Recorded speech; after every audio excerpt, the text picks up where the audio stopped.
ढोलकपुर गांव में चंपा की यह सारी बात सुनकर अर्जुन वहां से निकल जाता है। अर्जुन घर तो वापस आ गया, लेकिन हर रात उसे ऐसा महसूस होता है कि चंपा उसे पुकार रही है। अगले दिन सुबह उठकर फिर से वो ढोलकपुर गांव में जाता है। रात होते ही अर्जुन उस घर के पास जाता है और चंपा को बुलाता है। चंपा अचानक से प्रकट होकर बोली, आखिरकार तुम आ ही गए। तुम मुझे हमेशा पुकारते क्यों हो? मुझे न्याय चाहिए और तुम मुझे उस न्याय तक पहुंचा सकते हो। कैसे? बुड्ढा जो मुझे मारी थी वो नागपुर गांव में रहता है। तुम अमावस्या की रात उसे यहाँ पर ले आओगे। लेकिन मैं उसे कैसे पहचान लूंगा? उसका बाल सफेद सा होगा, तुम उसे अच्छी तरह से ढूंढ पाओगे, चिंता मत करो। और अर्जुन वहां से नागपुर गांव तक रवाना हो गया, लेकिन अर्जुन का घर नागपुर में ही था।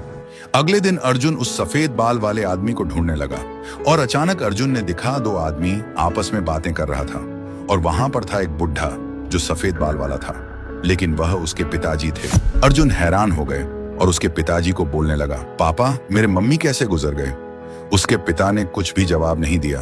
अर्जुन सोचने लगा, क्या मेरे पापा ने मेरे मम्मी को मारा या वह चंपा मुझे झूठ बोल रही थी? फिर अर्जुन को चंपा की आवाज सुनाई दिया, उसे लेकर आओ मेरे पास। आखिरी दिन अमावस्या की रात अर्जुन ने उसके पिता को चंपा के पास लेकर आ गया। उसके पिता बोलने लगे, तुम इस घर में मुझे क्यों लेकर आए? अर्जुन बोला, सच्चाई जानने के लिए। इस वक्त चंपा सामने प्रकट हो गई। बुढ़े आदमी हैरान हो गई और बोलने लगी, चंपा तुम यहाँ? चंपा ने रोते हुए बोलने लगी, तुमने मुझे मारकर इतना दर्द दिया कि मैं पूरी जिंदगी इस घर पर तड़पते तड़पते गुजर गई। अर्जुन हैरान हो गए और सच्चाई जान गए। चंपा बोली, आखिरकार वो दिन आ गया बदला लेने की। अर्जुन डर के मारे पेड़ के पीछे छुप गया। अर्जुन के पिता बोलते हैं, मुझे माफ कर दो।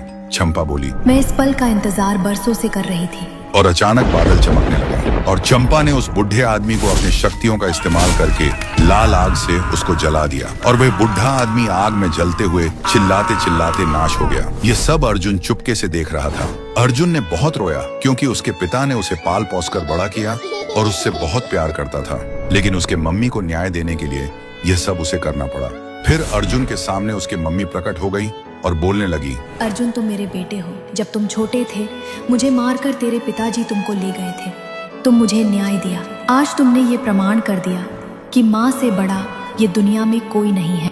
ये बोलकर चंपा के आत्मा सुकून से हंसते हुए गायब हो गए और अंत में अर्जुन मम्मी पुकार कर रोने लगे। आपको ये वीडियो कैसा लगा कमेंट करके जरूर बताइएगा और आगे भी ऐसे वीडियो देखने के लिए हमारे YouTube चैनल कोजी ओपी को जरूर सब्सक्राइब कीजिएगा।